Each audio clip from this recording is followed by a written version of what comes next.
और बड़ी ही निष्ठा से श्री राजबख्श सिंह जी एवं राज कपूर सिंह जी इस कथा का आयोजन कर रहे हैं। आप गर्गवंशी हैं। महर्षि गर्ग भगवान श्री कृष्ण के कुल गुरु, यदुवंश के आचार्य हैं महर्षि गर्ग। श्रीमद् भागवत महापुराण में वर्णन है, जब भगवान श्री कृष्ण के नामकरण संस्कार का समय आया तो भगवान श्री कृष्ण तो उस समय गोकुल में थे, पिताजी मथुरा में थे, श्री वसुदेव जी महाराज। और नामकरण गुरु जी को करना होता है। आज की जैसी व्यवस्था तो थी नहीं कि गुरु जी की जरूरत ही नहीं है, गूगल से ही नाम ढूंढ लिया जाए। आजकल गूगल सबसे बड़ा गुरु बना हुआ है। कुछ भी पूछो तो अच्छा गूगल में सर्च करते हैं। न पोथी में सर्च करना है, न संत महात्माओं के पास जाके पूछना है, गूगल ही सब कुछ। इस यांत्रिक युग में सब कुछ यंत्र के अधीन होता चला जा रहा है। इसी को आज के आधुनिक युग में विकास माना जा रहा है। परमात्मा का बनाया हुआ यह यंत्र जो हम आप हैं, वह यंत्र चेतन यंत्र अचेतन यंत्र के अधीन होता चला जा रहा है। और इस यांत्रिक युग में यंत्र के अधीन होकर व्यक्ति अपनी क्षमताओं को खोता चला जा रहा है। उसकी क्षमताएं, उसकी भावनाएं, उसकी संवेदनाएं सब मरती चली जा रही हैं, सब केवल डिजिटल हो जा रही हैं। अब तो यहां तक देखने को मिलता है कि किसी व्यक्ति की मृत्यु हो जाए दुर्घटना में तो घर वाले लोग भी शोक और रोना तो बाद की बात है, पहले उसको सोशल मीडिया पर डालते हैं, आज ऐसी घटना हो गई, हम बड़े दुखी हैं, आप लोग आशीर्वाद दें। सोशल मीडिया के आशीर्वाद से ही उनका कल्याण होगा। सोचो हम कहां जा रहे हैं हमें पता ही नहीं। मानव समाज मानवीय संवेदनाओं से बहुत दूर होता चला जा रहा है और इसका परिणाम यही होगा कि आने वाले समय में मानव स्वयं के जीवन से ऊब जाएगा।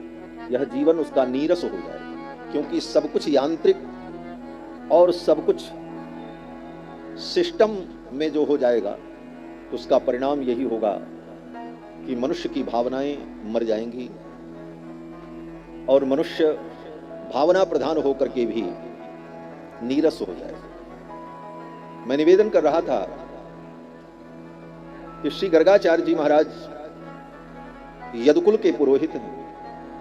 श्री वसुदेव जी ने विचार किया, मेरे दो बालक नंद बाबा के घर में हैं और 1 वर्ष के हो गए। 1 वर्ष तक कन्हैया का नामकरण नहीं हुआ था। मैया ऐसे ही बुलाती थी, लाला बेटा, क्योंकि नामकरण हुआ नहीं।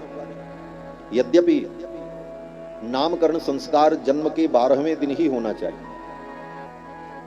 द्वादशे हनि नाम कुर्यात, वेद का वचन है, वेद की आज्ञा है कि 12वें दिन बच्चे का नामकरण होना चाहिए।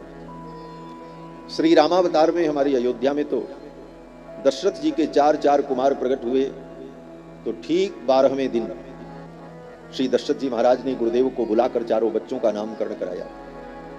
अतीत्यैकादशाहं तु नाम कर्म तथा करोत्। 11 दिन बीत गए थे, 12वें दिन चारों कुमारों का नामकरण हुआ। लेकिन वृंदावन में, ब्रज में परिस्थिति विपरीत थी। अपने बच्चों की रक्षा के लिए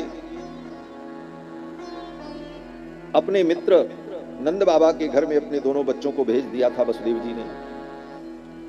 तो बहुत प्रोपोगेंडा करना, बहुत प्रचार करना, लोग जाने तो बात कंस तक पहुंचेगी और कंस कोई भी उपद्रव कर सकता है। इसलिए वसुदेव जी महाराज सोचने लगे कि चलो थोड़ा और दिन बीत जाए, तब गुरु जी को भेजें और गुरु जी नामकरण करने जाएं, जिससे किसी को संदेह न हो। तो लगभग ठाकुर जी 1 वर्ष के हो गए कन्हैया कृष्ण, तब गर्गाचार्य जी आए और गर्गाचार्य जी योधकुल के पुरोहित हैं। उन्होंने नामकरण किया। श्री वेदव्यास जी लिखते हैं कि गर्ग पुरोहितो राजन यदूनाम सुमहातपाह। गर्ग पुरोहितो राजन यदूनाम सुमहातपाह ब्रजम जगाम नंदस्य वसुदेव प्रचोदितः। नंद ब्रज में गर्गाचार्य जी आए, वसुदेव जी ने उनको भेजा। तो श्री गर्गाचार्य जी महाराज यदुवंश के जो क्षत्रिय हैं, यदुवंशी क्षत्रियों के पुरोहित हैं गर्गाचार्य।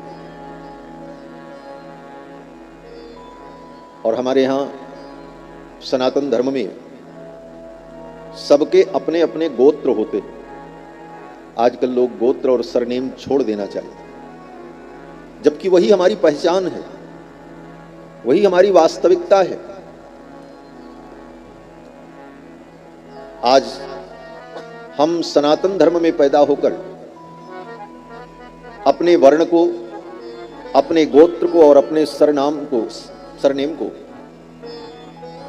भूलते जा रहे हैं, छोड़ते जा रहे हैं। और इसका कितना महत्व है, ये महत्व हमसे आपसे ज्यादा विदेशी समझ रहे हैं। एक संस्था है बड़ी प्रसिद्ध जिसका नाम है इस्कॉन,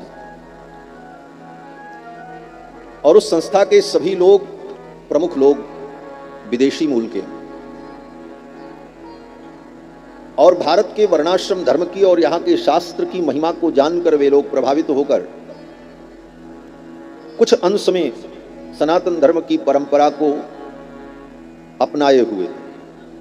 लेकिन उनका एक बहुत बड़ा षड्यंत्र है कि सनातन धर्म का असली सम्मान हमको तब मिलेगा जब मैं सनातन धर्म की परंपरा के अनुकूल वर्णाश्रम धर्म में गिना जाऊं। हम भी ब्राह्मण, क्षत्रिय और वैश्य में गिने जाने लग जाएं, लेकिन तुम तो अंग्रेज हो, विदेशी हो, तुम इस परंपरा के नहीं हो, गिने तो नहीं जाओगे। तो अब उन लोगों ने एक नया कार्य शुरू किया है, जो अभी मुझे पता चला 2-4 दिन पहले, आप लोग भी जानो। लोगों को बरगलाकर और किसी भी व्यक्ति को बुलाकर दीक्षा जब देते हैं तो कहते हैं कि ये भक्ति की दीक्षा तो है ही है, लेकिन इसके बाद एक अलग दीक्षा होगी। क्या दीक्षा? बोले अगर आप ब्राह्मण बनना चाहते हैं तो आपको ब्राह्मण दीक्षा दे देंगे, उस दिन से आप ब्राह्मण बन जाएंगे। आपको क्षत्रिय दीक्षा दे दी जाएगी तो आप क्षत्रिय बन जाएंगे। अब ब्राह्मण, क्षत्रिय, वैश्य, शूद्र, ये 4 वर्ण जो सनातन धर्म में है, ये वर्ण व्यवस्था वो लोग बना रहे हैं, हम आपको ब्राह्मण बना देंगे। वाह, कितनी सुंदर व्यवस्था है। दीक्षा मात्र लेने से कोई ब्राह्मण बन जाएगा? वो ब्राह्मण दीक्षा देंगे तब वो ब्राह्मण बनेगा। यहां तक कि अपने शास्त्र और अपनी परंपरा के ज्ञान के अभाव के कारण यहां के लोग, भारतीय मूल के लोग, ब्राह्मण क्षत्रिय लोग जो अपनी परंपराओं को भूल रहे हैं, वे लोग इस्कॉन से जुड़कर ब्राह्मण बनने जाते हैं। तुम तो जन्मजात ब्राह्मण हो, तुम जन्मजात क्षत्रिय हो, तुमको कोई सर्टिफिकेट देगा? वो भी विदेशी। और वो संस्था करती क्या है? वो छोटे मोटे लोगों को धर्म का उपदेश नहीं करती, उनका षड्यंत्र बहुत बड़ा है। वो सीधे IIT, बड़े बड़े शिक्षण संस्थान के कैंपस से बच्चों को उठाते हैं, उनका ब्रेन वॉश करके और इस्कॉन के सिद्धांत को उनके अंदर भरकर उनको अपने मार्ग में ले जाते हैं। फिर उनका उपयोग करते हैं, उनकी बुद्धि का और उनकी प्रतिभा का, अपने कार्य के विस्तार के लिए। और वो दीक्षा देते हैं कि आज से तुम ब्राह्मण, आज से तुम क्षत्रिय। इतनी सरल व्यवस्था, किसी के दीक्षा देने से कोई ब्राह्मण हो जाए, कोई क्षत्रिय हो जाए। अगर ये व्यवस्था पहले होती तो विश्वामित्र जी को तो बड़ी तपस्या करनी पड़ी। विश्वामित्र जी भी चले जाते इस्कॉन संस्था के पास। विश्वामित्र जी गाधि तनय, महाराज चक्रवर्ती सम्राट गाधि के पुत्र, और ब्रह्मा जी की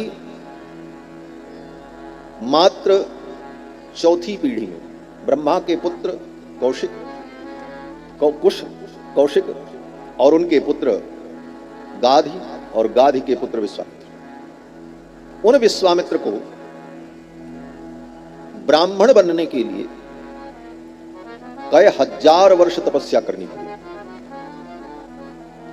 इसके बाद ब्रह्मा जी जो सृष्टि करता है, उन्होंने आकर के कहा कि सृष्टि तो मैं ही करता हूं, मैं ही किसी को ब्राह्मण किसी को क्षत्रिय उसके कर्म और योग्यता के अनुसार बनाता हूं। तो आपकी तपस्या से प्रसन्न होकर मैं आपको कहता हूं, आप आज से ब्राह्मण हो। सृष्टिकर्ता ने कहा। फिर भी विश्वामित्र जी ने अपने को ब्राह्मण नहीं माना। विश्वामित्र जी ने कहा, आपने तो कह दिया, लेकिन वशिष्ठ जी जब कहेंगे हमको तब हम मानेंगे, वशिष्ठ स्वीकार करें। और जब श्री वशिष्ठ जी ने भी कहा, राजन आपके अंदर तपस्या और साधना के द्वारा और ब्रह्मा जी के वचन से आपका ब्राह्मणत्व उद्भूत हो गया, तब विश्वामित्र जी ने अपने आप को ब्राह्मण माना। एक वर्ण से दूसरे वर्ण की व्यवस्था परिवर्तन में इतनी बड़ी तपस्या और इतने बड़े नियम के बाद, वो भी एक अपवाद आज तक की सृष्टि में केवल विश्वामित्र। और ये इस्कॉन संस्था के लोग 10 मिनट में दीक्षा देकर के ब्राह्मण बना रहे, 10 मिनट में दीक्षा देकर के छत्री बना दे रहे। बोले तुम आज से छत्री, तुम आज से वैश्य। वाह, दुर्भाग्य है इस भारतवर्ष का कि अपनी परंपरा को हम भूलकर अपनी ही चीजों को विकृत रूप में दूसरों से प्राप्त करके अपने को हम कृतकृत्य मान लेते। ये दुर्भाग्य। बंधुओं, हमारा जो गोत्र है, हमारी जो परंपरा है, जो हमारा वर्ण है, हमारा जो सरनेम है, यही हमारा मूल है। इसे कभी मत भूलो और इसे बचाए रखो। ये रहेगा तभी सनातन धर्म रहेगा। मुझे बड़ी प्रसन्नता है कि हमारे यजमान अपने नाम के आगे लिखते हैं गर्गवंशी, और उसमें गौरव का अनुभव। ये होना चाहिए। आपका गोत्र गर्ग गोत्र है। गोत्र ऋषियों के नाम पर होता है। विश्वामित्र गोत्र, गर्ग गोत्र, वशिष्ठ गोत्र, कश्यप गोत्र, जमदग्नि गोत्र, चांद्रायण गोत्र, कृष्णात्रेय गोत्र। तो इन ऋषियों के नाम पर हमारे गोत्र। हम ऋषियों के वंशज हैं, और उसमें वंशज भी 2 प्रकार के होते हैं। ये सब बातें जाननी चाहिए। कथा तो हम सब सुनाएंगे ही आपको, लेकिन सनातन धर्म की मूल बातों को जानेंगे तो कहीं कोई बात आएगी तो आप भी उसका उत्तर और प्रत्युत्तर देने में सक्षम अपने को पाएंगे। गोत्र की परंपरा 4 वर्णों में, ब्राह्मण, क्षत्रिय, वैश्य, शूद्र, इन 4 वर्णों में गोत्र की परंपरा 2 प्रकार से चलती है। एक नाद परंपरा और एक बिंदु परंपरा। नाद और बिंदु परंपरा का मतलब है, बिंदु माने बूंद, जिसकी उत्पत्ति बिंदु से हुई, बूंद से हुई। अर्थात पिता के तेज से, पिता के वीर्य बिंदु से संतान की जो उत्पत्ति होती है, यह परंपरा बिंदु परंपरा कहलाती है। जो उसके बिंदु से उत्पन्न है वह उसका पुत्र, और दूसरा पुत्र होता है नाद परंपरा। नाद माने शब्द, ध्वनि। वेद के जो मंत्र हैं और इन वैदिक मंत्रों की जो परंपरा है, इस मंत्र को जिस गुरु से हम सुनते हैं कान में, वह नाद हमारे कान में पड़ता है तो हम उसके शिष्य माने जाते हैं, और शिष्य भी पुत्र ही होता है। तो वंश 2 प्रकार का होता है, एक बिंदु वंश और एक नाद वंश। और दोनों वंश परम पवित्र होते हैं। तो ब्राह्मणों में जो गोत्र है वह गोत्र बिंदु परंपरा से, और क्षत्रिय, वैश्य, इनमें जो गोत्र है वह गोत्र नाद परंपरा से। नाद परंपरा माने शिष्य परंपरा। महर्षि गर्ग के जितने शिष्य बड़े बड़े राजा हुए, उन सब राजवंश का गर्ग गोत्र। क्यों बोले? उनके गुरु गर्ग थे। इसीलिए वसुदेव जी का गोत्र गर्ग गोत्र है, क्योंकि उनके कुल गुरु महर्षि गर्ग थे। राम जी का गोत्र क्या है? आप अयोध्या में रहते हो, कोई पूछे राम जी का गोत्र क्या था, दशरथ जी का गोत्र क्या था? तो राम जी का गोत्र वशिष्ठ गोत्र है, उनके कुल गुरु श्री वशिष्ठ जी थे। नंद बाबा के कुल गुरु शांडिल्य महर्षि, तो उनका गोत्र शांडिल्य गोत्र। क्षत्रिय और वैश्य में जो गोत्र की परंपरा है वो नाद परंपरा से। जिन महर्षि की शिक्षा के द्वारा, उनके ज्ञान के द्वारा हमारे वंश का संरक्षण हुआ, वह गोत्र क्षत्रिय और वैश्यों का है। और ब्राह्मणों में जो गोत्र है वह गोत्र उन ऋषियों की विंदु परंपरा से, संतान परंपरा से, इसलिए अपनी गोत्र और अपनी परंपरा को कभी भूलना नहीं चाहिए। यही हमारी पहचान है। और आजकल तो विधर्मियों का बहुत बड़ा षड्यंत्र चल रहा है और सबका एक ही उद्देश्य है कि सनातन धर्म की जो वर्ण व्यवस्था है, सनातन धर्म में जो परंपरा है, इन परंपराओं को गलत सिद्ध करके, गलत कह करके लोगों को इससे विमुख कर दिया जाए। आजकल रात दिन सोशल मीडिया पर यही षड्यंत्र चलता रहता है। सामान्य व्यक्ति भ्रमित होता रहता है। और आपको मैं बताऊं, सनातन धर्म की परंपरा और सनातन धर्म तभी सुरक्षित रहेगा जब हमारा वर्णाश्रम धर्म और हमारी कुल परंपराएं सुरक्षित रहेंगी। यही हमारा मूल है और ये बदला नहीं जा सकता। इस्कॉन जैसी संस्था सारे विश्व में ये काम कर रही, चाहे जो आओ, गोमांस खाने वाले ईसाई को भी, क्रिश्चियन को भी सिर मुड़ाकर 10 दिन के अंदर उसे जनेऊ पहनाकर और उसे मंत्र दीक्षा बताकर, मंत्र दीक्षा क्या, मंत्र दीक्षा का ढोंग बताकर उनको कह देती है कि बाद से आप अपने को ब्राह्मण मानो। जिस व्यक्ति ने इस शरीर से गोमांस खाया उसकी शुद्धि इतने से हो जाएगी। हाँ, सच्चे मन से वो भगवान की शरण में आ जाए और प्रतिज्ञा कर ले कि आज से हम कोई अपराध नहीं करेंगे, तो भगवान कृपालु हैं, शरणागत की रक्षा करेंगे। कोटि विप्र बद लागी जाहू, आए शरण तजहु नहीं ताहू। भगवान उसे स्वीकार करेंगे, उसका कल्याण होगा। लेकिन यह नहीं हो सकता कि वो शरीर से परम पवित्र होकर और वर्ण व्यवस्था का अंग बन जाए, ये नहीं हो सकता। वह परंपरा तो भारतीय परंपरा जो अनादिकाल से चली आई है वही रहेगी। जिसके शरीर में एक बार गोमांस का अंश व्याप्त हो गया, जिसने गोमांस भक्षण किया, उसके शरीर में रक्त में गोमांस का अंश विद्यमान है और जब वो मरेगा उसका वो शरीर समाप्त हो जाएगा, तभी वो दोष समाप्त होगा और उसका पुनर्जन्म हो और फिर पवित्र शरीर उसे मिले उसके कर्मों के अनुसार, तभी वो वैदिक धर्म का अंग बन पाएगा। तो बंधुओं, मैं निवेदन कर रहा था कि ऐसे पवित्र गर्ग वंश में उत्पन्न श्री राजबक्स सिंह जी एवं राज कपूर सिंह जी, जिन्होंने अपने पूज्य माता पिता के कल्याण हेतु इस कथा का आयोजन किया, गया श्राद्ध के उपरांत, पुत्र का यही धर्म है। पुत्र का धर्म क्या है? पुत्र का केवल यह धर्म नहीं है कि माता पिता के मर जाने के बाद उनकी सारी संपत्ति और प्रॉपर्टी पर अपनी वल्दियत दर्ज करवा लो, खारिज दाखिल करवा लो, सब जगह तुम उनके उत्तराधिकारी बन जाओ। इसी मात्र के लिए माता पिता नहीं होते। पुत्र का पुत्रत्व कब सफल होता है? हम अमुक व्यक्ति के पुत्र हैं, वो प्रमाण पत्र कोई सरकारी कर्मचारी दे दे, उसका भी कोई मूल्य नहीं होता। पुत्र का पुत्रत्व क्या है? शास्त्र का दृष्टिकोण क्या? शास्त्र कहता है कि पुत्र उसे ही कहा जा सकता है जो जीवन भर अपने माता पिता के वचन का पालन करे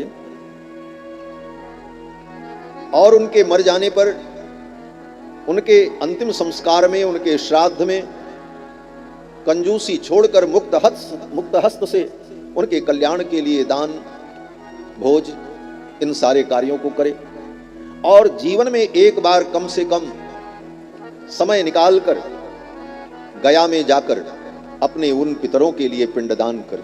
इन 3 कार्यों को जो संपन्न करता है वही पुत्र कहलाने के योग्य होता है। शास्त्र का वचन है कि जीवितो वाक्य करणात्, जब तक माता पिता जीवित हों तब तक उनके वाक्य का पालन करो, वो जो कहें वो करो।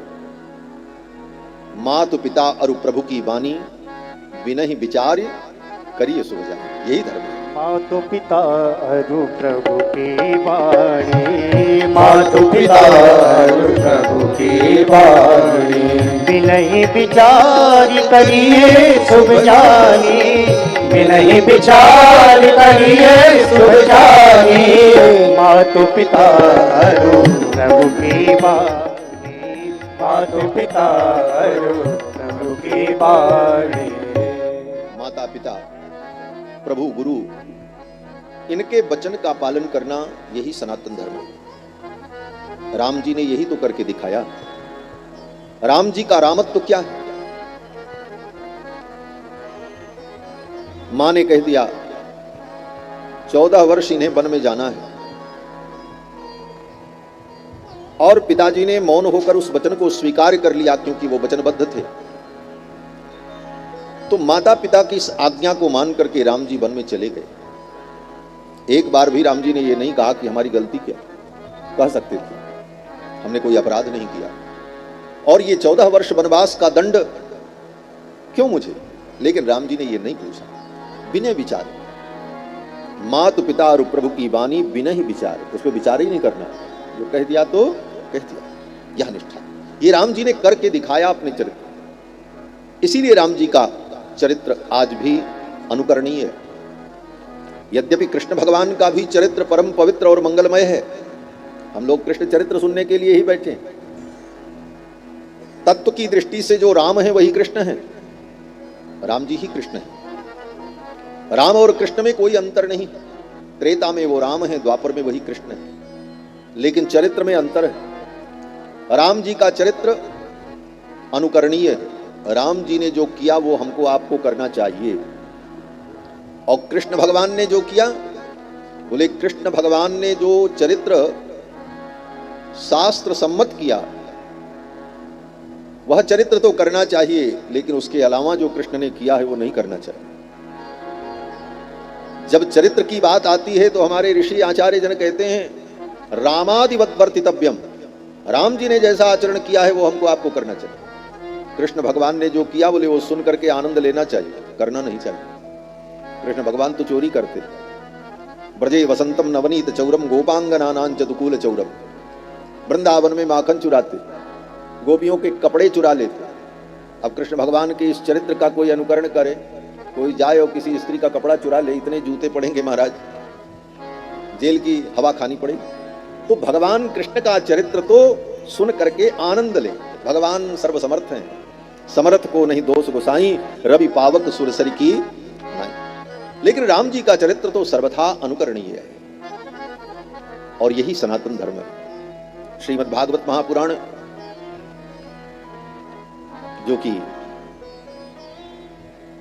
अपने माता पिता की पुण्य स्मृति में यजमान के द्वारा आयोजित हो रहा है, तो मैं निवेदन कर रहा था कि पुत्र का यही धर्म है। जीवितो वाक्य करणात् क्षयाहे भूरि भोजनात् गयायाम पिंड दानाच्च त्रिभिर पुत्रस्य पुत्रता। पुत्र की पुत्रता इन 3 कारणों से होती है कि वो अपने पिता के माता के वचन का पालन करे, और क्षयाहे भूरि भोजनात्, जिस तिथि को माता पिता का शरीर छूटे वह तिथि जब वर्ष में आए एक बार, उस तिथि को क्षयाहे भूरि भोजनात्, अधिक से अधिक लोगों को भोजन कराना चाहिए। आजकल इस पे भी लोग ज्ञान दे रहे हैं। हाँ, मृत्यु भोज बंद करो। मृत्यु भोज एक कलंकित परंपरा है। ये बड़े बड़े ज्ञानी पैदा हो रहे हैं आजकल। रोजा अफ्तार करो, हाँ, उसको कोई नहीं बोलेगा। मृत्यु भोज मत करो। होटल में पार्टी दो, लेकिन मृत्यु भोज मत करो। क्यों? मृत्यु भोज धार्मिक परंपरा, धार्मिक परंपराओं का विरोध करना ये कुछ लोगों की मानसिकता बन चुकी है इस देश में, और इसका शिकार सनातन धर्मावलंबी होता है, बाकी के लिए नहीं होता। बाकी लोग करें तो अच्छा है, वो उनकी भावना है, वो उनका धर्म है, वो उनकी मान्यता है, और हम करें तो हमारे ऊपर प्रश्न है। तुम खून की नदियां बहा दो अपने त्योहार पर तो तुम शांति दूत हो, और हम होली के दिन किसी के ऊपर रंग डालें तो हम पानी बर्बाद कर रहे हैं। सोचो, ये देश, ये दोगलापन बहुत दिन अब नहीं चलने वाला है। समय बदल गया है, और हमारे उत्तर प्रदेश में तो पूरा पूरा बदल गया। माननीय गोरक्ष पीठाधीश्वर योगी जी महाराज मुख्यमंत्री हैं, वो तो कहते हैं कि ऐसी व्यवस्था करूंगा कि तुम्हारी नस्लें याद करें, और उसका परिणाम आप देख रहे हैं। तो समय बदलता है और समय बदलता है और समय के अनुसार हमें विचार और चिंतन करते रहना चाहिए। तो बंधुओं, ये श्रीमद् भागवत महापुराण साक्षात भगवान श्री कृष्ण का शब्दमय विग्रह है। जैसे भगवान की मूर्ति धातु की मूर्ति, लकड़ी की मूर्ति, मिट्टी की मूर्ति हम बनाते हैं और फिर उसमें भावना करके प्राण प्रतिष्ठा करके उस मूर्ति की हम पूजा करते हैं और उस मूर्ति में भगवान की हमारा कल्याण होता है। 8 प्रकार की मूर्ति का शास्त्र में वर्णन है। चित्रमयी, भित्तिमयी, काष्ठमयी, दारुमयी, लौहमयी, मृणमयी। उसी प्रकार से भगवान की एक मूर्ति है शब्दमयी, शब्द की मूर्ति। बोले शब्द की भी मूर्ति होती है? बोले हाँ, शब्द की भी मूर्ति होती है। ये श्रीमद् भागवत महापुराण ये क्या है? शब्द ही तो है। आप कहोगे ये जो सामने पुस्तक रखी है, ग्रंथ रखा है, ये श्रीमद् भागवत। कोई तार्किक व्यक्ति जब तर्क करेगा तो कहेगा भाई सामने जो रखी है ये तो कागज है, इसमें भागवत कहाँ है? तो आप कहोगे इसमें जो लिखा है अक्षर वो है भागवत। तो तार्किक व्यक्ति कहेगा इसमें जो लिखा है वो तो स्याही है, प्रिंट है, आकृति बनी है, तो वो भागवत। कहते नहीं, वो तो उसका केवल उद्भावक है। इस ग्रंथ को देखकर और इन लिपियों को देखकर जो मन में भीतर शब्द उत्पन्न होता है और जब उसको हम पढ़ते हैं तो जो शब्द निकलता है वो शब्द भागवत है। इन श्लोकों का जो उच्चारण है, जो ध्वनि है, वो भागवत है। कागज भागवत नहीं है, उसमें जो स्याही है वो भी भागवत नहीं है, परंतु उसमें जो शब्द ध्वनि है, जन्माद्यस्य यतोन्वयादितरतश्चार्थे स्वभिज्ञ स्वराट तेने ब्रह्म हृदय आदि कवये मुह्यन्ति यत्सूरयः कृष्णाय वासुदेवाय हरे परमात्मने। ये जो सब श्लोक हैं जो हम बोल रहे हैं, अथवा उच्चारण करने पर ये जो शब्द निकलते हैं, ये शब्दमय जो स्वरूप है वो भागवत। 18,000 श्लोक जो भागवत के, तो ये भगवान की शब्दमयी मूर्ति है। और ये शब्दमयी मूर्ति बड़ी विलक्षण होती है। दुनिया की जितनी मूर्तियां हैं वो तो नष्ट हो सकती हैं। पत्थर की मूर्ति को कोई तोड़ दे, मशीन में डाल करके पीस दे, नष्ट हो जाएगी। काष्ठ की मूर्ति नष्ट हो जाएगी। सोने चांदी की बनी हुई मूर्तियां भी नष्ट हो जाती हैं, कालांतर में खंडित हो जाती हैं, विखंडित कर दी जाती हैं। परंतु शब्दमयी मूर्ति का कभी कोई दुनिया की ताकत खंडन नहीं कर सकती। शब्द को किस एटम बम से आप फोड़ोगे, कौन सी गोली से दाग दोगे?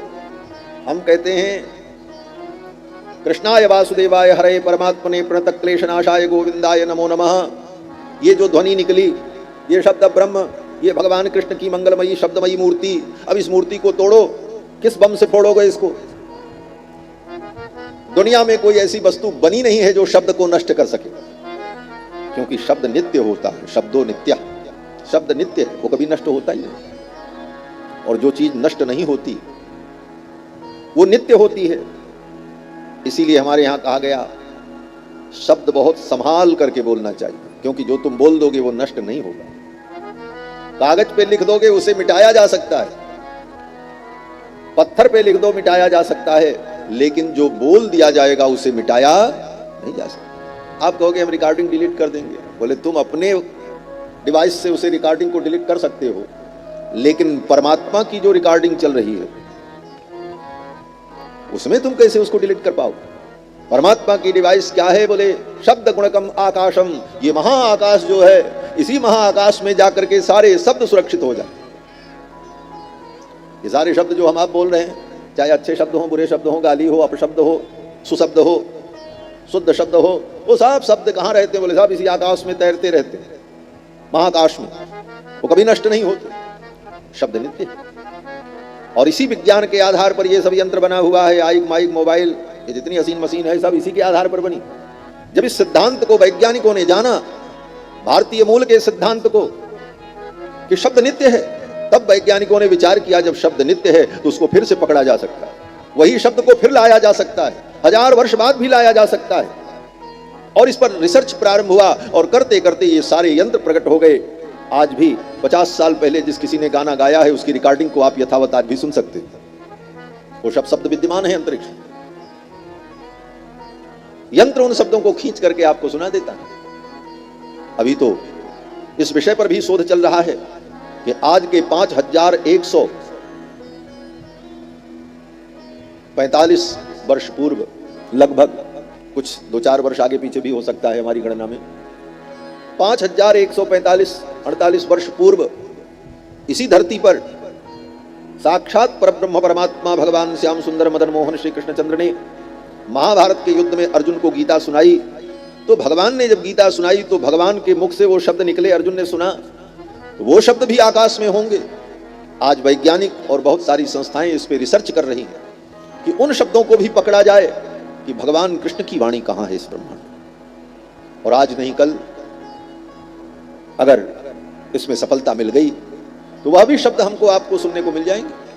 तो शब्द नित्य है और शब्द की नित्यता, और ये शब्द आकाश में विद्यमान रहते हैं, सुरक्षित रहते हैं, वो कभी नष्ट नहीं।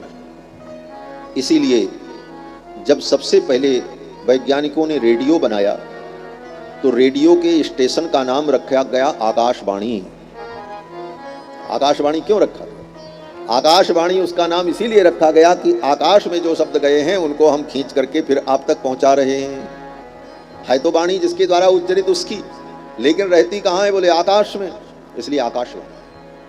और ये आकाशवाणी का विज्ञान हमारे सनातन धर्म में अनादिकाल से, जब कोई बड़ी बड़ी महत्वपूर्ण घटनाएं हुई तब आकाशवाणी हुई, आकाश से शब्द सुनाई पड़े।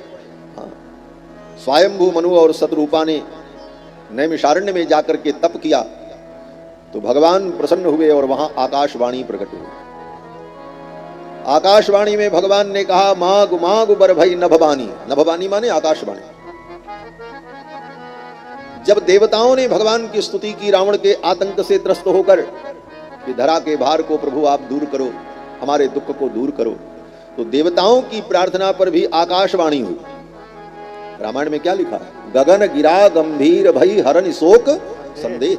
गगन गिरा, गगन माने आकाश, आकाशवाणी, गिरा माने वाणी। गगन गिरा गंभीर भई हरन शोक संदेह। कंस जब भगवान कृष्ण को लेकर के, देवकी को लेकर के जा रहा था पहुंचाने के लिए, उस समय भी कंस को सचेत करने के लिए आकाशवाणी हुई। और आकाशवाणी ने कहा, व्योम वाणी भूत तदा। वेद व्यास जी कहते हैं उस समय व्योम वाणी आकाशवाणी हुई। और आकाशवाणी में क्या सुनाई पड़ा? बोले अस्यास्त्वामष्टमो गर्भो हंतायाम बहसे बुध। अरे मूर्ख, जिसको तू लेकर के जा रहा है इसकी 8वीं संतान तेरी शत्रु। कितना बड़ा विज्ञान हमारे सनातन धर्म में था। और हजारों लाखों वर्ष पहले से ये सब सिद्धांत ऋषि मुनियों ने खोज करके रखा। आज हम विदेशियों की बताई गई बात के पीछे भाग रहे हैं। भारत के ऋषि मुनि कहें उनका उतना महत्व नहीं आज के लोगों को। क्या बोले? मार्क्स ने कहा है, अरस्तु ने कहा है, प्लेटो ने कहा है, सुकरात ने कहा है, लेनिन ने कहा है, मैक्स मूलर ने कहा है, वेबर ने कहा है। वो कहते हैं तो बहुत बड़ी बात, और उससे भी ऊंची बात हमारे ऋषि मुनियों ने कहा, उस पर हमारा ध्यान नहीं जाता। यह जो विदेश का अंधानुकरण है, यह हमको अपने मूल से भटका रहा है और हम अपनी परंपराओं को भूलते जा रहे हैं। बंधुओं, ये श्रीमद् भागवत महापुराण साक्षात भगवान कृष्ण की शब्दमयी मूर्ति। और आपको बताएं, आज पहली बार ये बात मुझे भी ध्यान में आई। व्यासपीठ है, यहां बैठने के बाद बहुत कुछ भगवान की ही प्रेरणा से प्रमाण के रूप में प्राप्त होता है। अभी अभी मैंने कहा कि दुनिया की सारी मूर्ति नष्ट की जा सकती है, लेकिन शब्द मूर्ति नष्ट नहीं होती। उसका ज्वलंत उदाहरण श्रीमद् भागवत महापुराण ही है। आज से लगभग 700 वर्ष पूर्व श्रीमद् भागवत महापुराण की सारी पुस्तकें, पांडुलिपियां नष्ट हो गई। कहीं भी एक भी ग्रंथ पुस्तक बची नहीं थी इस धरती। भागवत उस समय एक बड़े महापुरुष हुए, उनका नाम था वोपदेव। उन्होंने अपने गुरु से भागवत को पढ़ा था और संपूर्ण भागवत को कंठस्थ कर लिया था। जब सर्वत्र भागवत की प्रतियां समाप्त हो गईं, कहीं कोई प्रति प्राप्त नहीं हो रही थी, सनातन धर्म में बड़ा भारी उत्पात खड़ा हुआ। भाई, ऐसा ग्रंथ विलुप्त हो गया, बड़ा दुर्भाग्य। लेकिन भगवान की कृपा, वोपदेव जी को पूरी भागवत कंठस्थ थी। उन्होंने कहा पूरी भागवत क्रमबद्ध मुझे याद है, और फिर उन्होंने उसको पुनः लिपिबद्ध कर दिया और लिपिबद्ध करके फिर ग्रंथ के रूप में रख दिया। नष्ट नहीं, कागज तो नष्ट हो गया था, पोथी नष्ट हो गई थी, लेकिन वो शब्द कहां नष्ट हो, तो बुद्धि में प्रतिष्ठित था। इसीलिए लाखों वर्षों से हमने वेद को, पुराण को, शास्त्र को आज तक बचा करके रखा, अपनी बुद्धि में सुरक्षित रखा। पोथी के भरोसे नहीं, बुद्धि के भरोसे, बुद्धि में, स्मरण में इसे रखा। तो ये श्रीमद् भागवत महापुराण साक्षात भगवान का शब्दमय विग्रह है। भगवान श्री कृष्ण जब अपनी लीला को पूर्ण करके अपने धाम जाने लगे, तो भगवान के सखा उद्धव जी बड़े दुखी हुए। उद्धव जी ने कहा, हे भगवान, आप निज धाम चले जाएंगे तो आपके वियोग में आपके भक्त कैसे रहेंगे, उनके लिए आश्रय क्या होगा। तो भगवान ने कहा, मैं कहीं नहीं जाऊंगा, मैं यहीं रहूंगा। बोले ऐसे प्रकट रूप में, इसी रूप में? भगवान ने कहा नहीं, इस रूप में नहीं। बोले तब किस रूप में? तो भगवान ने कहा, श्रीमद् भागवत महापुराण के रूप में मैं इसी धरती पर रहूंगा। यही भगवान ने उद्धव को कहा। तिरोधाय प्रविष्टोयम श्रीमद्भागवतार्णवम तेनेयं वाङ्मयी मूर्ति प्रत्यक्षा वर्तते हरेः। तिरोधाय प्रविष्टोयम, अपनी ज्योति को भगवान ने तिरोहित किया और भगवान की वो ज्योति भागवत में प्रविष्ट हो गई। तिरोधाय प्रविष्टोयम श्रीमद्भागवतार्णवम तेनेयं वाङ्मयी मूर्ति, इसीलिए भगवान की वाङ्मयी शब्दमयी मूर्ति श्रीमद्भागवत महापुराण। और ये क्या है? 7 दिन में हम लोग इसको सुन पाएंगे? केवल परिचय होगा, कुछ कुछ बातें होंगी। क्यों? बोले 7 दिन में कोई व्यक्ति बैठ करके एक एक श्लोक का पाठ करे और सामने वाला सुने तो 7 दिन में इसे सुना जा सकता है, लेकिन मूल केवल श्लोक, उसकी व्याख्या और अर्थ, व्याख्या और अर्थ तो फिर बहुत है। कितना है? बोले समुद्र से इसकी उपमा दी गई है। वेदव्यास जी कहते हैं भगवान ने अपनी लीला का संवरण किया तो कहां प्रवेश किए? बोले तिरोधाय प्रविष्टोयम श्रीमद् भागवतार्णवम। ये भागवत क्या है? अर्णव। अर्णव माने समुद्र। ये भागवत समुद्र है। और समुद्र में, बोले समुद्र का कोई पार नहीं पा सकता। हाँ, इतना जरूर है कि समुद्र में रत्न भरे, इसीलिए समुद्र का एक नाम रत्नाकर है। समुद्र में रत्न होता है। ये भागवत भी समुद्र है और इसमें रत्न भरे हैं। कौन से रत्न हैं? बोले भक्ति के रत्न हैं। श्रवणम, कीर्तनम, विष्णु स्मरणम, पाद सेवनम, अर्चनम, वंदनम, दास्यम, सख्यम, आत्मनिवेदनम, प्रपत्ति, शरणागति, भक्ति, नाम, भगवान की लीला, भगवान के दिव्य चरित्र, यही सब रत्न है भागवत का। ये समुद्र है। अब किसको कितना रत्न मिलेगा? बोले समुद्र में तो रत्न भरा ही भरा है, लेकिन आपकी क्षमता कितनी है, आप कितनी गहराई तक जा सकते हैं और कितनी गहराई तक जाकर के कितने रत्न लेकर के आ सकते हैं। बोले महाराज जो गोताखोर होगा वो जाएगा, कुछ तो पाएगा। बोले हाँ, कुछ तो मिलेगा ही मिलेगा। लेकिन कोई कहे गोताखोर कि हम समुद्र में डुबकी लगा करके समुद्र के सारे रत्नों को पा लेंगे, बोले ये मनुष्य का सामर्थ्य नहीं। ये भागवत के संपूर्ण रत्नों को निकाल ले कोई, बोले ये तो भगवान ही कर सकते हैं और कोई नहीं कर सकता। इसीलिए भगवान ने कहा कि भागवत के संपूर्ण रहस्य को, इसके संपूर्ण रत्न को अगर कोई पा सकता है और पाया है तो किसने पाया? तो भगवान कहते हैं अहम वेद्मि मैं जानता हूं। भगवान तो भाई समर्थ हैं, वो तो कुछ भी करें, उनके लिए क्या संभव। भगवान कहते हैं अहम वेद्मि, और दूसरे बोले शुको वेत्ति। सुखदेव जी ने इसके संपूर्ण रत्न को पाया, जो इसके प्रधान वक्ता माने जाते हैं, सुखदेव भगवान। आगे भगवान कहते हैं व्यासो वेत्ति न वेत्ति वा। जिन वेद व्यास जी ने इसकी रचना की है, वो वेद व्यास जी भी इसके संपूर्ण रत्न को, रहस्य को जानते हैं कि नहीं जानते हैं, इसमें संदेह है, कंफर्म नहीं है।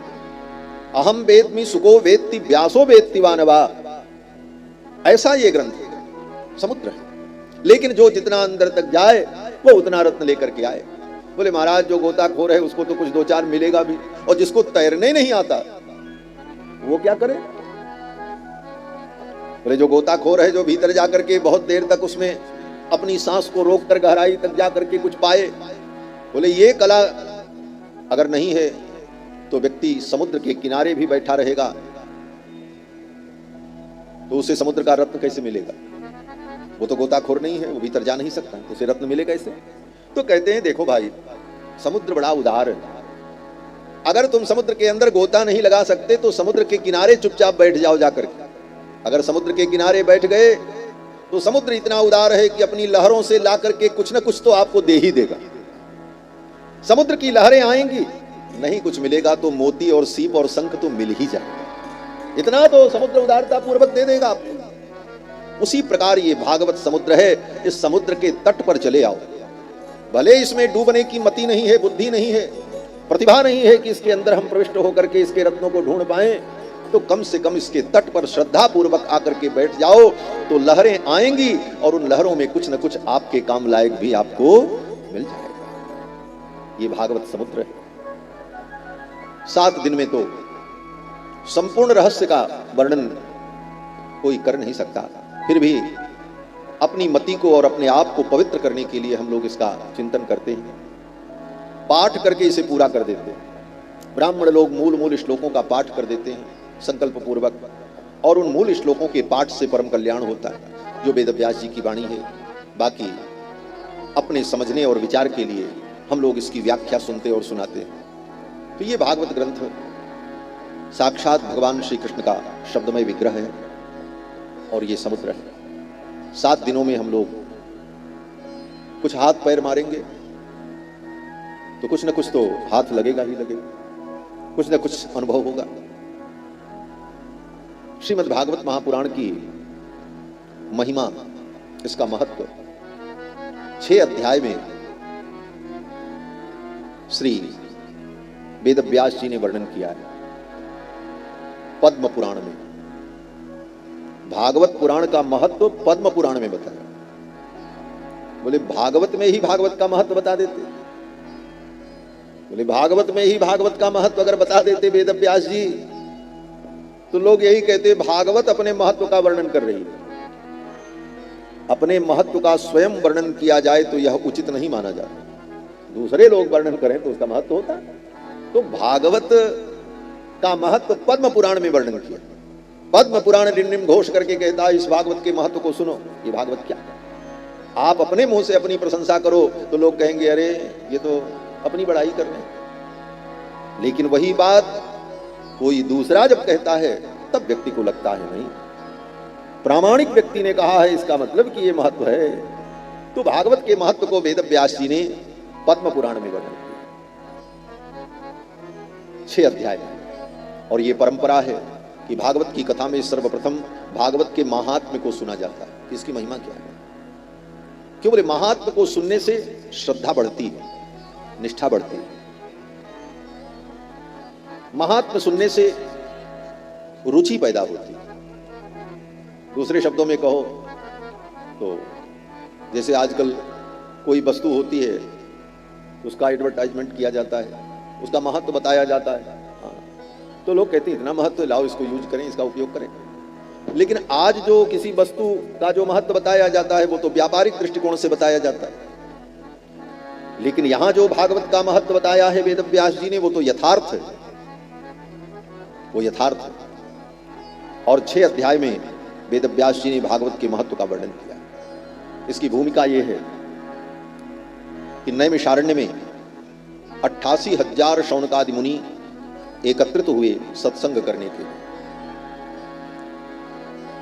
सत्संग की कितनी महिमा है कि 88,000 मुनि महात्मा शौनक जी के नेतृत्व में नैमिषारण्य में सत्संग करते। आज घर के दरवाजे पर सत्संग हो तो बगल का व्यक्ति सुनने नहीं आ पाता। कहां से जीव का कल्याण हो, कहां से विचार बदले, कहां से संस्कार बदले। जो संस्कार की पाठशाला है, उस पाठशाला में जब कोई आएगा ही नहीं तो परिवर्तन कहां हो। बाकी पाठशाला में क्या बताया जा रहा वो तो पता है, लेकिन सत्संग की पाठशाला में आए व्यक्ति तब उसका परिवर्तन हो, वैचारिक परिवर्तन हो, भावनात्मक परिवर्तन हो।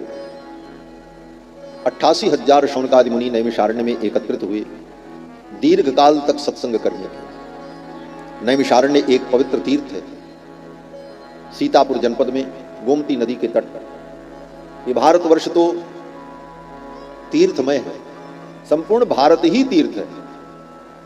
कोई ऐसा गांव नहीं, कोई ऐसी जगह नहीं जो तीर्थ न हो। हाँ, ये जरूर है, कुछ प्रसिद्ध हैं, कुछ सिद्ध हैं, कुछ अति सिद्ध हैं, लेकिन तीर्थ तो संपूर्ण भारत। आप जिस गांव में बैठे हो, एक कुसमाह गांव, इसका वर्णन स्कंद पुराण में वेदव्यास जी ने किया। 10 अध्याय में वेदव्यास जी ने जो वर्णन किया है, और रुद्रयामल तंत्र में भगवान शंकर ने भगवती पार्वती को कथा सुनाई है, उस प्रसंग में भी यहां का वर्णन कि ये गांव कितना पवित्र है। यहां पर अष्टभुजा देवी का जो मंदिर है, उसका वर्णन वेदव्यास ने किया है अपने को। सोचो, और जो सरोवर है मंदिर के सामने, क्या नाम है? कुसमाही कुंड, उसका वर्णन वेदव्यास जी ने स्कंद पुराण में किया है। सूर्य कुंड का वर्णन। ये सब पवित्र तीर्थ, पौराणिक तीर्थ। आप तीर्थ में बैठे, और तीर्थ में व्यक्ति कुछ न करे, केवल पड़ा रहे तब भी उसका कल्याण हो जाता है। तीर्थ में रहने वाले का तीर्थवास से ही कल्याण हो जाता है। और ये संपूर्ण अयोध्या तीर्थ है। इसीलिए राम जी कहते हैं कि यहां रहने वाले कुछ करें चाहे न करें, हमको बहुत प्रिय है। राम जी ने यही तो कहा, अति प्रिय मोहे यहाँ के वासी, अति प्रिय मोह यहाँ के वासी। ममता पूरी सुख राशि, ममता पूरी सुख राशि। अति प्रिय मोह यहाँ के वासी, अति प्रिय मोह यहाँ के वासी। भगवान कहते हैं अति प्रिय मोही यहाँ के वासी। ये अपना सौभाग्य समझो आप लोग। हम सब लोगों का ये सौभाग्य है कि हम लोग अयोध्यावासी हैं। भगवान कहते हैं ये हमको अति प्रिय है, अति प्रिय मोही यहाँ के वासी। बोले महाराज, यहाँ के वासी तो कुछ बदमाश भी हैं, हर जगह अच्छे बुरे लोग होते हैं, उनके विषय में आप क्या कहेंगे? भगवान कहते हैं वो कैसे भी हो, हमारे अयोध्यावासी हैं। अपनों में दोष नहीं देखा जाता है, भगवान अयोध्यावासियों को अपना मानते हैं, इसलिए भगवान अयोध्यावासियों में दोष। भगवान कहते जो हमारी अयोध्या में रहेगा वो दूसरी जगह नहीं जाएगा। बोले कहां जाएगा? बोले मेरे धाम में आएगा। इस धाम में रहेगा और इस धाम में रहने वाला फिर उस धाम में रहेगा, उसके लिए तीसरी जगह है ही नहीं। धाम के व्यक्ति को धाम में ही भगवान रखते हैं, इसीलिए अयोध्या का नाम क्या है? गोस्वामी जी महाराज कहते हैं अयोध्या का एक नाम है धामदा। इसी चौपाई में मम धामदा पुरी, अयोध्या का ये नाम है मम धामदा पुरी। भगवान कहते हैं मेरे धाम को दा माने देने वाली, मम धाम दा, मेरे धाम को जो दे देती है, धामम ददा, धाम ददाती, जो धाम को दे दे। तो भगवान के धाम को देने वाली पुरी, इसलिए इसका नाम धामदा, मम धामदा पुरी सुखरासी। ऐसी है अयोध्यापुरी। अयोध्यावासी बड़भागी। इस अयोध्या में वास करने के लिए सब लालायित रहते, हमको अयोध्या में वास, लेकिन अयोध्या में वास तो उसी को मिलता है जो राम जी की कृपा पात्र है। हम आप राम जी के कृपा पात्र हैं, इसलिए अयोध्या में बसे। और भगवान के धाम में कैसा भी व्यक्ति रहे, एक इसकी और विशेषता जान लो। अयोध्या धाम में अगर कोई रहता है, ये मत सोचना कि अयोध्या धाम वही है, ये भी अयोध्या ही है, सब अयोध्या है। अयोध्या धाम में जो रहता है, आज नहीं कल, कल नहीं परसों, और परसों नहीं तो 2-4 वर्षों बाद, 10 वर्षों बाद अयोध्यावासी अंत में भगवान का भक्त ही बनता है। ये भगवान ने, गोस्वामी जी महाराज कहते हैं कि कौनो जन्म अवध बस जोई, राम परायण सो नर होई। अगर अयोध्यावास किया है तो राम जी का भक्त बन ही जाएगा, कितना भी दुष्ट हो, कैसा भी हो, आज नहीं कल उसकी बुद्धि शुद्ध हो जाएगी अयोध्यावास से, और वो भगवान के चरणों का अनुरागी बन जाएगा। कब लेहु जन्म अवध बस होई, कब लेहु जन्म अवध बस होई, राम परायण सो नर होई, राम परायण सो नर होई, राम परायण सो नर होई। कौनो जन्म अवध बस जोई, अगर वो अयोध्यावास किया है तो राम परायण सो नर होई, वो भगवान का परायण बन जाए। और हमने तो देखा है, हमारा तो जन्म ही अयोध्या में हुआ, हम कहीं बाहर से थोड़ी आए, जन्मजात अयोध्यावासी। और तो और आपके इस कुसमाए गांव में मेरी माताजी अध्यापन करती थी, पढ़ाती थी सन 80 के दौरान, 80, 81, 82। तब मैं इस गांव में पहली बार आया था, माताजी के साथ में, छोटा था। और उस समय वो विद्यालय अष्टभुजा मंदिर पर चलता था, पुराने लोग जो होंगे उनको मालूम होगा। और उस समय राम नरेश वर्मा जी प्रधानाचार्य थे, आपको मालूम होगा, 40 साल पहले। महाराज, ये सब कुछ अयोध्या का ही पावन क्षेत्र है। और आज इसी गांव में मुझे कथा सुनाने का भी अवसर हो रहा है। और तो और शिक्षा क्षेत्र में जब मेरा भी चयन हुआ अध्यापक के पद पर, तो प्रथम नियुक्ति हमारी इसी गांव में थी। सन 2006 की बात, यहीं बगल में, उधर आचार्य सगरा से इधर आज भी वो विद्यालय है। तो ये पवित्र गांव सब अयोध्या का पवित्र क्षेत्र है। मैं वर्णन कर रहा था कि नैमिषारण्य तीर्थ, परम पवित्र तीर्थ, सीतापुर जनपद में गोमती नदी के तट पर नैमिषारण्य तीर्थ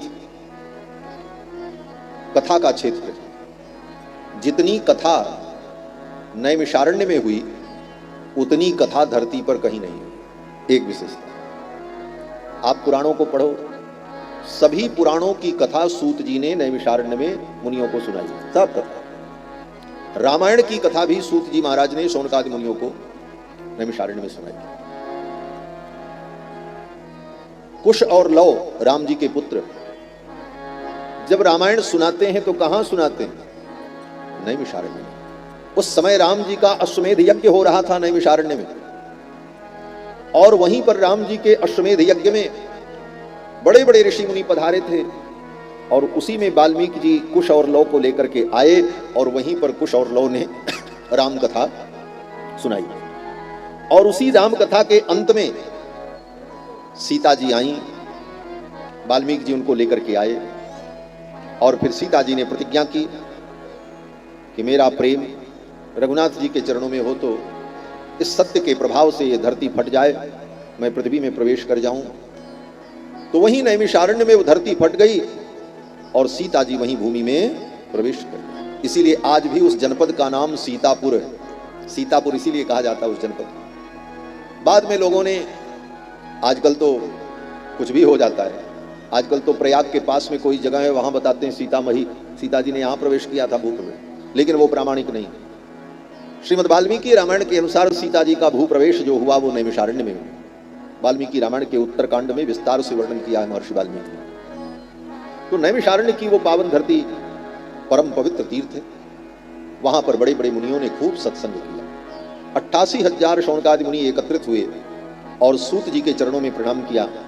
सूत जी महाराज कथा सुनाते थे। सूत जी से कहा, हे भगवान, आप कृपा करके ऐसी कथा सुनाओ। अभी तक तो आपने बहुत सुंदर सुंदर कथाएं सुनाई, अब आप ऐसी कथा सुनाओ जिस कथा के सुनने से, सावधानी से सुनना, अभी प्रश्न है सौनक जी का। सौनक जी कहते हैं ऐसी कथा आप सुनाओ जिस कथा के सुनने से भक्ति, ज्ञान और वैराग्य ये तीनों बढ़ जाए। भक्ति ज्ञान विरागाप्तो विवेको वर्धते महान। भक्ति, ज्ञान, वैराग्य और विवेक जिससे बढ़े।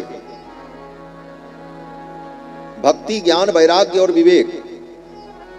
आप कहोगे ज्ञान और विवेक तो एक ही है, इसका दो बार क्यों नाम लिया? बोले सामान्यतया ज्ञान और विवेक एक माना जाता है, लेकिन दोनों में अंतर होता है। किसी वस्तु के स्वरूप को और उसके गुण को जान लेना ये ज्ञान है, लेकिन जानने के बाद इसमें क्या ग्रहण करने योग्य है और क्या इसमें त्यागने के योग्य है, इसका विचार करना, इसका नाम विवेक है। विवेक और ज्ञान में इतना अंतर होता है। विवेक का मतलब जो विवेचन कर सके। विवेचन का मतलब बीनना।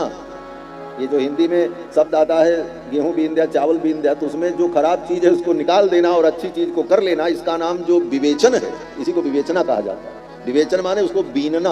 विवेचन शब्द ही बिगड़ करके हिंदी में बीनना बना। तो कहने का तात्पर्य कि बुद्धि के द्वारा सब कुछ जानकर फिर जानने के बाद उसमें से कितना हमें ग्रहण करना है और क्या मेरे लायक है और क्या इसमें त्याज्य है, इसका विचार करना, इसी का नाम विवेक है। ज्ञान हो, लेकिन ज्ञान से केवल काम नहीं चलेगा, विवेक भी। विवेक नहीं होगा तो ज्ञान होते हुए भी वो ज्ञान तुम्हारा कल्याण नहीं कर पाएगा। वो ज्ञान तुमको अहंकार से ग्रसित कर देगा, वह ज्ञान तुमको भटका भी देगा। इसलिए विवेक भी होना चाहिए। तो शौनक जी कहते हैं कि भक्ति ज्ञान विरागाप्तो विवेको वर्धते महान। भक्ति बढ़े, ज्ञान बढ़े, वैराग्य बढ़े और साथ में विवेक का संवर्धन हो, ऐसी कथा सुनाओ। और कैसी कथा? बोले माया मोह निरासश्च। माया और मोह का निराश हो जाए। माया और मोह में अंतर क्या है? बोले माया मोह दोनों एक चीज नहीं है, अलग अलग है। सामान्य व्यक्ति कहता है महाराज माया मोह में पड़े, माया मोह में पड़े। माया और मोह में अंतर है। माया का मतलब जो आप देख रहे हैं ये सब माया है। माया का मतलब जिसकी सत्ता अस्थाई नहीं है लेकिन हमें अस्थाई दिख रही है, यही माया है। माया का मतलब जो जैसा है वैसा न दिख करके कुछ और दिखे, इसी का नाम माया। इसीलिए जादूगर जो जादू दिखाता है उसको क्या कहते? माया जाल कहते। माया जाल क्यों कहते? माया जाल इसीलिए कहते, वो दिखाता है बच्चे के पेट में छुरा घोंप दिया, खून निकलने लगा, लोग डर गए। अरे कितने लोग तो रोने लगते हैं, ऐसा जादू देखकर डर जाते। लेकिन न बच्चे के पेट में चक्कू घोपा, न खून निकला, सब माया थी। अगले 2 मिनट बाद सब कहीं कुछ नहीं। उसी प्रकार जो है नहीं लेकिन दिखाई पड़ जाए और अनुभव होने लग जाए, इसी का नाम माया। और ये जगत माया के द्वारा ही बना। ये माइक जगत है। माइक जगत मतलब ये माइक मत समझना। माइक का मतलब जैसे माया से जो बने उसको कहते हैं माइक। जैसे धार्मिक, आध्यात्मिक, वैचारिक, उसी तरह माइक। माया से जो बने उसका नाम माइक। तो ये जगत जो है ये माइक है। और इस माइक जगत में जो कुछ है वो माया ही है, भगवान। अब उस माया को देखकर हम उसे सत्य मान लें, इसका नाम मोह है। यही मोह है। जैसे उस जादूगर की घटना को देख करके हम मोहित हो जाते हैं और उसे सत्य मान लेते हैं और सत्य मान करके रोने धोने लग जाते हैं, डरने लग जाते हैं, विकार हमारे अंदर होने लग जाता है। उसी प्रकार इस जगत की माया को देख करके हम जो रोना धोना, हंसना खेलना, अपना पराया मान करके जो दुखी सुखी होने लग जाते हैं, इसी का नाम मोह है। माया मोह। सूत जी कहते, सौनक जी कहते हैं माया मोह निरासश्च। माया में जो हमारा मोह हुआ इसका निराश हो जाए, ये मोह भंग हो जाए। और ये कैसे होता है? वैष्णवैः क्रियते कथम।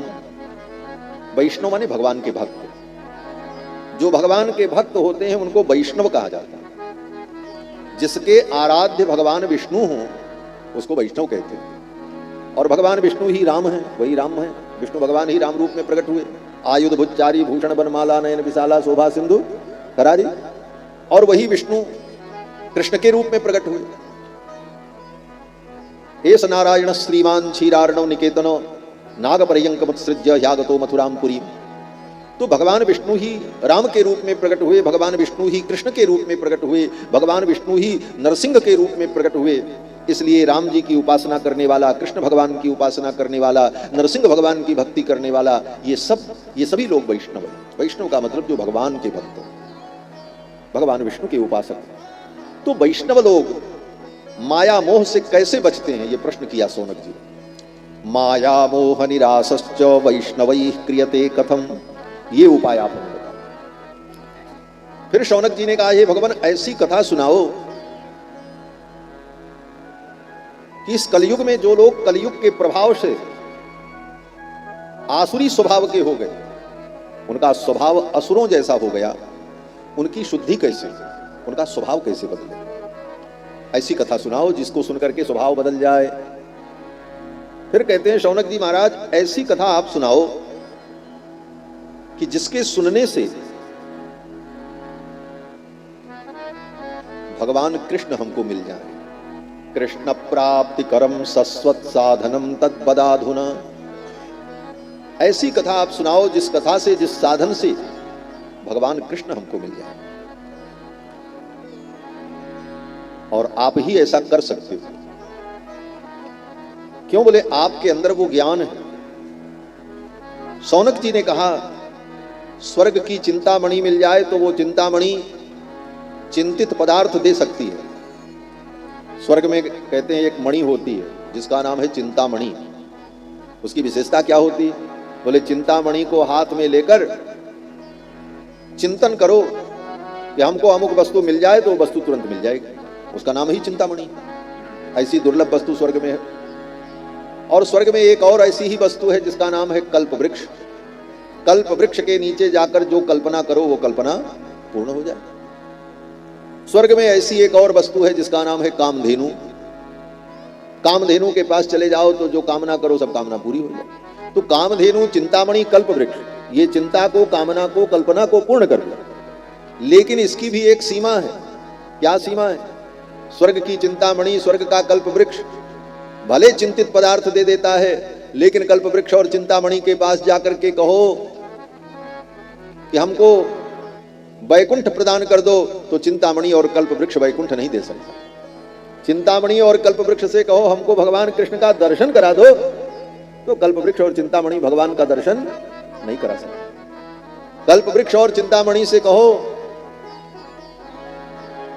कि मेरे पाप नष्ट हो जाएं और मैं भगवान के चरणारविंद को प्राप्त कर लूं, बोले कल्प वृक्ष और चिंतामणि ये नहीं कर सकते। तब क्या कर सकते? बोले चिंतामणि, कल्प वृक्ष और कामधेनु जो स्वर्ग में है उनके द्वारा संसार की चीजें मिल सकती हैं। धन मिल जाए, संपत्ति मिल जाए, कपड़ा मिल जाए, भोजन मिल जाए, पद प्रतिष्ठा मिल जाए, ये सब हो सकता है। शौनक जी कहते हैं हे भगवान, स्वर्ग की चिंतामणि, स्वर्ग का कल्प वृक्ष, स्वर्ग की कामधेनु व्यक्ति को भौतिक पदार्थ दे सकती है, इससे ज्यादा कुछ नहीं दे सकती। लेकिन गुरु अगर प्रसन्न हो जाए, गुरु की कितनी महिमा है। शौनक जी कहते हैं कि अगर गुरु प्रसन्न हो जाए तो प्रयच्छति गुरु प्रीतो वैकुंठम योगी दुर्लभम। अगर गुरु प्रसन्न हो जाए तो वो वैकुंठ भी प्रदान कर देते हैं, वो भगवान की भी प्राप्ति करा देते हैं। इसीलिए गुरु के पास जाया जाता है। गुरु के पास क्यों जाया जाता है? जो काम किसी से न हो वो गुरु के माध्यम से होगा। धन संपत्ति वैभव ये तो बुद्धि से, अपने तर्क से, अपनी चतुराई से व्यक्ति संसार में प्राप्त ही कर लेता है। इसके लिए गुरु की जरूरत नहीं पड़ती। बड़े बड़े धूर्त बैठे हैं दुनिया में महाराज, सब कुछ कर लेते हैं। दुनिया का सब काम व्यक्ति कर सकता है अपनी बुद्धि से, लेकिन भगवान को प्राप्त कर ले, बोले भगवान को पाने के लिए, संसार से मुक्त होने के लिए, वैकुंठ की प्राप्ति के लिए तो गुरु की शरण में ही जाना पड़ता है। इसीलिए गोस्वामी जी ने कहा, गुरु बिन भव निधि तरई न कोई, जो विरंच शंकर सम होई। चाहे भगवान शंकर और ब्रह्मा जैसा ज्ञानी हो जाए, लेकिन गुरु की शरण में गए बिना कल्याण नहीं होगा। गुरु प्रसन्न हो जाए तो प्रयच्छति गुरु प्रीतो वैकुंठम योगी दुर्लभम। गुरु प्रसन्न हो जाए तो योगियों को भी जो दुर्लभ वैकुंठ है वो प्रदान करते, भगवान की भी प्राप्ति कराते। इसीलिए गुरु की महिमा में कहा गया, गुरु गोविंद दोऊ खड़े ताके लागू पाए, बलिहारी गुरु आपने जिन गोविंद दियो बताए। शौनक जी ने कहा, हे भगवान, आप समर्थ हैं, आप गुरु हैं, आप कृपा करेंगे तो ये सब कुछ हमें प्राप्त हो जाए। ये कह करके शौनक जी ने सूत जी के चरणों में प्रणाम किया। सूत जी बड़े प्रसन्न हुए और फिर वे कथा सुनाने लगे। श्रद्धावान लभते ज्ञानम तत्परः संयतेन्द्रियः। गीता में भगवान श्री कृष्ण कहते हैं, अर्जुन, श्रद्धावान लभते ज्ञानम। ज्ञान किसको मिलता है? बोले जिसके अंदर श्रद्धा होती।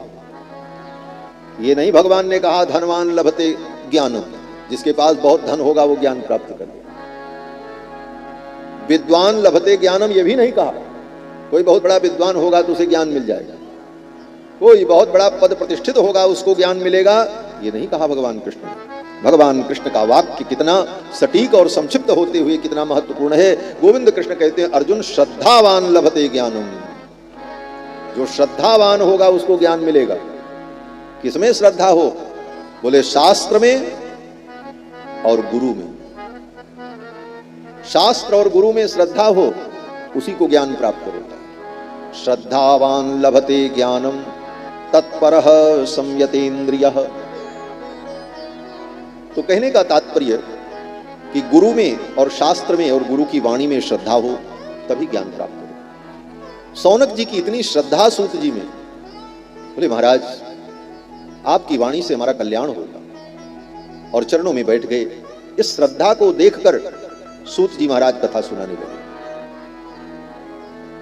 कथा और उपदेश उसी को सुनाना चाहिए जिसके अंदर श्रद्धा हो। अगर श्रद्धा नहीं है तो तुम सब सुना करके चले जाओ तो सुनने का कोई परिणाम नहीं होगा। अगर श्रद्धा होगी तभी वो उसे ग्रहण कर पाएगा। अब सूत जी महाराज सुनाने लगे। सूत जी ने कहा, हे मुनियों, आपके अंदर प्रीति है। प्रीति माने श्रद्धा, भक्ति, विश्वास, इसलिए मैं तुमको कथा सुनाऊं।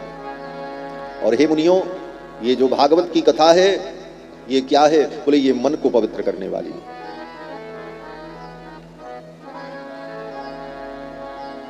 ये मन को पवित्र करने वाली कथा। तन को पवित्र करने के बहुत साधन हैं। आपका तन अपवित्र है, जाओ सरजू जी में डुबकी लगा लो, पवित्र हो जाएगा। बोले महाराज सरजू न जा पाएंगे। बोले तो जाओ सूर्य कुंड में डुबकी लगा लो, पवित्र हो जाओ। पवित्र तीर्थ है। किसी पवित्र तीर्थ के जल में जाकर के स्नान व्यक्ति कर ले तो शरीर पवित्र हो जाता है, तन पवित्र हो जाएगा। धन कैसे पवित्र करें? बोले दान करो, सत्कर्म करो, अच्छे कार्य में धन को लगाओ, संत सेवा, साधु सेवा, भगवान की सेवा, गौ की सेवा, गरीबों की सेवा, धन पवित्र हो जाएगा। ये मन कैसे पवित्र हो? मन को कैसे पवित्र करें? मन को किस सरोवर में स्नान कराएं? मन को पवित्र करने का क्या उपाय? सही उपाय और सटीक उपाय। कहते हैं सरयू और गंगा में स्नान करेंगे तो मन पवित्र नहीं होगा। बोले तन तो पवित्र होगा लेकिन मन नहीं पवित्र हो पाता। क्यों? बोले मन थोड़ी नहाता। क्यों? बोले मन बाहर बैठा रहता। सरयू जी में डुबकी लगाते हैं, देखते बाहर है तो कपड़वा कहीं चोर ले न जाए, मन तो वहां लगा रहता। मंदिर में जाते हैं तो दर्शन भगवान का करते हैं, ध्यान लगा रहता है, जूता 3000 का है, कहीं गायब हो गया तो बड़ा नुकसान हो जाए। एक व्यक्ति को बताओ, एक सज्जन हमारे यहाँ आए, फैजाबाद के ही, आज से 4 साल पहले की बात है। बड़ी श्रद्धा से वो आए मिलने के लिए, और हमारे यहाँ द्वार पर उन्होंने जूता उतारा, मंदिर में गए और थोड़ी देर बैठे, हाल समाचार हुआ। जब निकले तो जूता गायब। जूता उनका बड़ा महंगा था, 8-10 हजार का रहा होगा, जो भी हो। इतना उनका मन खिन्न हुआ कि तब से आज तक वो मेरे यहाँ नहीं है। एक आध बार फोन से बात हुई, हम कहे महाराज कभी आए नहीं आप, कभी तो बता रहे। बोले महाराज एक बार गए थे, तुम्हारा तो 10 हजार के जूता ही चला गया। हम कहे वाह वाह, तो कहीं भी व्यक्ति तीर्थ में भी जाता है तो उसका मन इधर उधर ही रहता है, और तो और तीर्थों में जाने के बाद भी मन, दूर तीर्थ में चले जाओ तब भी मन जो है वो घर में लगा रहता है, वो तीर्थ में नहीं जाता। मन कहाँ लगा रहता? बोले चले तो आए हैं, वो काम कैसे होगा, लाओ फोन करके पूछते हैं, तो फोन ही से मन वहां पहुंचा देते हैं। तन से वहां पड़े रहते हैं, मन से वहीं रहते हैं जहां के थे। मन न गंगा में जाता है न तीर्थ में जाता है, तो मन को कैसे पवित्र करें? तो कहते हैं मन को भगवान की कथा गंगा में स्नान कराओ। ये कथा गंगा मन को पवित्र करने की, इसमें जब मन लगेगा, आप ध्यान से कथा सुनोगे, अपने मन को कहीं जाने नहीं दोगे और एक एक शब्दों को पीते रहोगे। ये भागवत है, ये सुनी नहीं जाती, इसको पिया जाता है। भागवत में पढ़ लेना, लिखा है, वेदव्यास जी कहते हैं कि इसको पियो। पिबत भागवतम रसमालयम, इस भागवत रस को पिया जाता है। पिबत भागवतम रसमालयम, कब तक पियो? वेदव्यास जी कहते हैं जब तक जियो तब तक पियो, जब तक ये जीवन है तब तक इसको पीते रहो। पिबत भागवतम रसम, ये रस बार बार पियो। मुहुर अहो, मुहुर मुहुर अहो, बार बार इसे पियो। पिबत भागवतम, तो ये पीने की चीज। मन को इसमें जब डुबकी लगाओगे तो इसी को कहते हैं पीना भागवत। तो मन भगवान की कथा में आकर के डुबकी लगाए तब मन पवित्र होता है। इसके अलावा मन को पवित्र करने वाला दूसरा कोई साधन नहीं। सूत जी कहते हैं कि एतस्माद् अपरम किंचिन मनः शुद्धै न विद्यते। सोचो हम दूसरा कोई उपाय कर लेंगे मन शुद्ध करने के लिए? वेदव्यास जी कहते हैं कहां से करोगे, दूसरा कोई साधन है ही नहीं।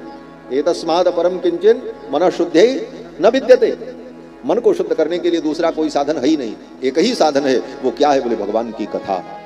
इसलिए जो भगवान की कथा नहीं सुनता उसका मन शुद्ध हो नहीं सकता, और अगर कथा सुनता है श्रद्धा से तो निश्चित रूप से उसका मन पवित्र हो जाएगा। सूत जी कहते हैं मैं तुमको एक इतिहास बताता हूं। इतिहास केवल इसलिए नहीं होता कि जिसे पढ़ करके परीक्षा में उसका उत्तर लिख दें, इतने सन में ये पैदा हुए, इतने सन में मरे, इतने दिन तक रहे और ये काम किया। इसी के लिए नहीं होता कि उससे परीक्षा पास करके डिग्री ले ली जाए। आजकल इतिहास का मतलब लोग यही समझते, बोले हमारा जो एक विषय हमारा इतिहास भी था। बोले तुम परीक्षा पास करने के लिए इतिहास पढ़ेगा? इतिहास शिक्षा के लिए। इतिहास से क्या शिक्षा मिलती है? बोले इतिहास से ये शिक्षा मिलती है, इतिहास दोनों प्रकार का होता है, अच्छा भी बुरा भी, और दोनों प्रकार के इतिहास सुने जाते हैं और पढ़े जाते हैं। उसका उद्देश्य यही होता है कि इतिहास में जिन लोगों ने भूल की उसका परिणाम क्या हुआ, वह भूल मैं अपने जीवन में न करूं, और जिन्होंने अच्छा किया उसका परिणाम क्या हुआ, उसे पढ़ करके उस प्रकार में कार्य करूं। उचित अनुचित का विवेक उत्पन्न हो जाए इतिहास सुन करके, इसलिए इतिहास सुना जाता है और पढ़ा जाता है। आजकल के कुछ तथाकथित पढ़े लिखे लोगों ने, उनको तथाकथित पढ़ा लिखा ही कहा जाएगा क्योंकि वो शब्द ज्ञान से रहित होने के कारण मूर्ख हैं। वो लोग क्या कहते हैं? बोले काल्पनिक इतिहास। रामायण गीता भागवत ये क्या है? बोले काल्पनिक इतिहास। अरे महाशय, काल्पनिक और इतिहास इन दोनों शब्दों का कभी ऐक्य नहीं हो सकता। जो काल्पनिक होगा वो इतिहास नहीं होगा, जो इतिहास होगा वो काल्पनिक नहीं। क्यों? बोले इतिहास का अर्थ क्या है? इतिहास शब्द का अर्थ पूछा जाए तो क्या है? इति ह आस, तीन शब्दों के मिलने से बनता है इतिहास। ये शब्द इति, इति माने ये घटना, इतना। ह माने निश्चय रूप से, ह का अर्थ होता है निश्चय संस्कृत।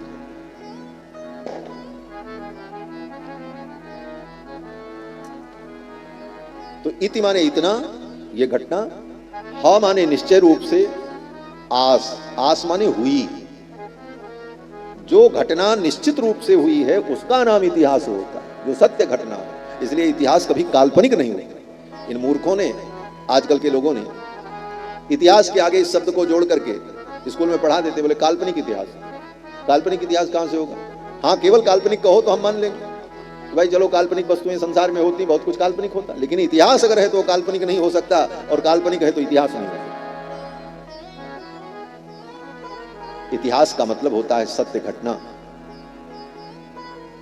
सूत जी कहते हैं, हे मुनियों, मैं तुमको एक इतिहास सुनाता हूं, मानी सत्य घटना सुनाता हूं। कोई कहानी नहीं है, काल्पनिक कहानी, एक था राजा, एक थी रानी, मर गया राजा, खत्म कहानी। ये काल्पनिक कहानी नहीं है, ये सत्य घटना है, और ये कालखंड में घटित हुई और ऋषियों की मेधा में, परंपरा से आज भी सुरक्षित है। श्री सूत जी कहते हैं, हे मुनियों, जब गंगा के तट पर महाराज परीक्षित कथा सुनने के लिए बैठे, भागवत के मुख्य श्रोता महाराज परीक्षित थे, इसीलिए आज भी कोई व्यक्ति भागवत सुनता है तो लोग कहते हैं भागवत के परीक्षित कौन है, अर्थात यजमान कौन है? प्रधान श्रोता महाराज परीक्षित, क्योंकि सबसे पहले किसी को यजमान बनाकर सार्वजनिक रूप से इस कथा का वर्णन द्वापर युग में जब हुआ तो श्री सुखदेव जी ने राजा परीक्षित को सुना। तो महाराज परीक्षित जब गंगा के तट पर कथा सुनने बैठे, अपना राज्य छोड़कर नंगे पांव, सब कुछ आभूषण सुख सुविधा त्याग करके गंगा के तट पर आकर के बैठ गए, और सुखदेव जी वहां पर आ गए। कहीं से घूमते हुए सुखदेव जी का आगमन हो गया। तत्रागमत भगवान व्यासपुत्रो, व्यास जी के पुत्र सुखदेव भगवान। तत्रागमत भगवान व्यासपुत्रो तत्राभवत भगवान व्यासपुत्रो, व्यास जी के पुत्र भगवान सुखदेव आ गए। कैसे आए? किसी ने उनको भेजा था कि राजा परीक्षित वहां बैठे हैं, जाओ? परीक्षित जी ने बुलाया था? बोले ऐसा भी नहीं। तब तो कहते हैं यदृक्षया, यदृक्षया, यदृक्षया माने यद इक्षया, यद माने परमात्मा, तद इक्षया, उन परमात्मा की इच्छा से, भगवान की इच्छा से आ गए। इसीलिए कहा जाता है जीवन में जब कोई घटना बिना कारण के हो जाती है, न हमने सोचा, न बुलाया, न कहा, लेकिन अपने आप वो हो गया, तो लोग कहते हैं महाराज भगवान की इच्छा से ऐसा हो गया। यदृक्षय। सुखदेव भगवान आए और राजा परीक्षित को जब कथा सुनाने बैठे, और ज्यों ही सुखदेव जी ने मंगलाचरण किया, तब तक स्वर्ग के देवता लोग आ गए, और स्वर्ग के देवता अमृत कलश लेकर के आए। सुधा कुंभम गृहीत्वैव देवाः तत्र समागमन, अमृत कलश लेकर के देवता लोग आए। देवताओं की भीड़ को देखकर सुखदेव जी ने पूछा, कैसे आप आए, आपके आने का प्रयोजन? तो देवताओं ने कहा कि राजा परीक्षित मरने के डर से कथा सुन रहे हैं, क्योंकि 7वें दिन इनको तक्षक नाग काटेगा, इनकी मृत्यु होगी, और ये मरने के डर से कथा सुन रहे हैं। तो हम स्वर्ग से अमृत ले आए, और वो भी 1-2 ड्रॉप नहीं, पूरा कलश भर के लाए, इनको दे दिया जाए, और ये अमृत पी लें, स्वर्ग का अमृत, जिस अमृत को पीने पर व्यक्ति अमर हो जाए, वो सुधा, वो अमृत देवता लेकर के आए थे। सुधा कुंभम गृहीत्वैव देवाः तत्र समागमन, देवताओं ने कहा ये अमृत महाराज परीक्षित को दे दीजिए, इसे परीक्षित पी लेंगे, अमर हो जाएंगे, मृत्यु का भय समाप्त हो जाएगा। और जो सुधा आप इनको पिलाने जा रहे हैं, कौन सी सुधा? बोले श्रीमद् भागवत सुधा। ये भागवत क्या है? बोले अमृत है, श्रीमद् भागवतामृतम, ये कृष्ण कथा अमृत है, ये धरती का अमृत है। स्वर्ग का अमृत लेकर के देवता आए और सुखदेव जी से कहा ये स्वर्ग का अमृत महाराज परीक्षित को दे दो, और इस धरती का अमृत जो भागवत कथा है, ये अमृत आप हमें दे दो। क्यों? बोले हमारे स्वर्ग में ये नहीं मिलता, और आपके धरती पर ये स्वर्ग वाला अमृत नहीं मिलता। तो जिस देश में जो वस्तु न हो उसकी अदला बदली हो जाती है, इसी को व्यापार कहते हैं, विनिमय कहते हैं। देवताओं ने कहा कि एवं विनिमये जाते सुधाराज्ञा प्रपीयताम, ऐसा विनिमय हो जाए तो राजा जो है वो अमृत पी लेंगे, और हम स्वर्ग के देवता इस भागवतामृत को पी लेंगे। ये भागवत आप हमको सुना। सोचो, स्वर्ग का अमृत देकर के देवता इस भागवत को पाना चाहते, लेकिन उनको नहीं मिली। सुखदेव जी ने नहीं सुनाया। सुखदेव जी ने कहा आप लोगों के अंदर भक्ति नहीं, श्रद्धा नहीं, आपके अंदर चतुराई है। आप स्वर्ग के अमृत को दे करके इस भागवतामृत को खरीदने आए हो, व्यापार करने आए हो। धर्म, श्रद्धा, भक्ति, उपासना, प्रेम, समर्पण ये खरीदी नहीं जाती। इसको पैसे से नहीं खरीदा जा सकता, ये तो निष्ठा और श्रद्धा से प्राप्त है। इसे खरीदा नहीं जा सकता। और स्वर्ग का अमृत देकर के इसे आप लेने आए हो, चले जाओ। सुखदेव जी ने उन देवताओं को उल्टे पांव विदा कर दिया। वेद व्यास जी कहते हैं कि अभक्तांस्तांश्च विज्ञाय न ददौ सकथामृतम।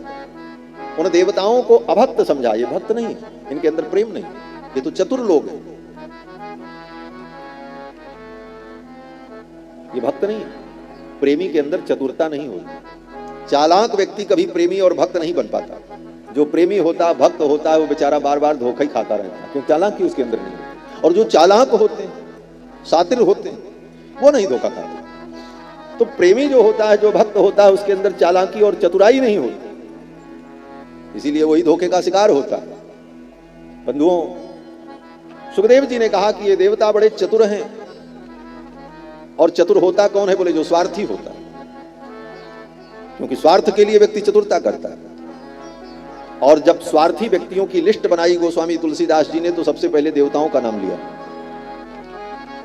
सुर नर मुनि सबके यह रीति, सुर नर मुनि सबके यह रीति, भारत लागी करे सब प्रीति, भारत लागी करे सब प्रीति, सुर नर मुनि सबके यह रीति, सुर नर मुनि सबके यह रीति, सबके यह रीति, सबके यह रीति। स्वार्थ लाग करहि सब प्रीति। और उनका जब नाम लिया तो सबसे पहले देवताओं का नाम लिया, सुर, तब नर। नर भी स्वार्थी होता है, मनुष्य में भी स्वार्थ होता है, परंतु देवताओं से कम होता है। सुर, नर, मुनि। और जो मुनि महात्मा होते हैं, स्वार्थ उनमें भी होता है, लेकिन अन्य मनुष्यों की अपेक्षा कम होता है। सुखदेव जी ने कहा ये तो देवता बड़े चतुर हैं, इनको क्या मैं कथा सुनाऊं। देवताओं को विदा कर दिया, देवता चले गए। सूत जी कहते हैं, हे मुनियों, देखो इस कथा की महिमा। स्वर्ग का अमृत दे करके भी ये कथा उनको नहीं मिली, स्वर्ग के देवता। और धरती पर ये अमृत उपलब्ध है, लेकिन हम दुर्भाग्य से युक्त कि इस अमृत को हम पी नहीं पाते। स्वर्ग के देवताओं को सब कुछ मिलता है, लेकिन भगवान की कथा नहीं मिलती। और कथा नहीं मिलने के कारण देवताओं की स्थिति क्या होती है? बोले देवता भोग विलास में पड़े रहते हैं। अप्सराओं का नृत्य देखें, सोमरस का पान करें, गंधर्वों के गायन को सुने, और इसका परिणाम बोले भगवान की कथा उनको नहीं मिलती, इसलिए वो भगवान को भी भूल जाते हैं। हाँ, जिसके जीवन में भगवान की कथा नहीं होगी, वो भगवान को भी याद नहीं कर पाएगा। देवता भगवान को भूल जाते हैं। और भगवान को भूलने का परिणाम क्या होता है? कहते हैं भगवान को भूलने का परिणाम है विपत्ति को निमंत्रण देना। कह हनुमंत विपत्ति प्रभु सोई, जब तब सुमिरन भजन न हो। भगवान को भूल जाना यही विपत्ति है। देवता स्वर्ग के सारे सुख पाते हैं, लेकिन जब भगवान को भूल जाते हैं तो उनके ऊपर भी विपत्ति आती है। क्या विपत्ति आती है? बोले रावण, कुंभकर्ण जैसी विपत्तियां गदा लेकर के वहां पहुंच जाती हैं। पूरी रामायण आपने पढ़ा है, आपको सब मालूम है, बताने की जरूरत नहीं है। मने ये विपत्ति ही तो है। रावण, कुंभकर्ण, मेघनाथ, ये सब विपत्ति बनकर के स्वर्ग पर टूट पड़ते हैं और देवताओं को स्वर्ग छोड़ करके भागना पड़ता है। रावण आवत सुने हो सकोहा, रावण आवत सुने हो सकोहा, देवन तके मेरी गिरि कोहा, देवन तके मेरु गिरि कोहा, देवन तके मेरु गिरि कोहा। रावण को आते देखते हैं तो देवता स्वर्ग छोड़ करके भाग जाते हैं। कहां जाते? बोले गुफाओं में छिप जाते हैं जाकर। देवन तके मेर गिर खोहा। तो भगवान को भूल जाना ही विपत्ति है। सुनने को न मिलने के कारण देवता भगवान को भूल जाए, और भगवान को भूलने का परिणाम विपत्ति। और जब विपत्ति आती है तब भगवान याद आते हैं, बड़ी बात है। विपत्ति ना आवे तो भगवान को कोई याद भी नहीं करता। इसीलिए कहा कि विपत्ति जब आती है तो भगवान का स्मरण होता है। दुख में सुमिरन सब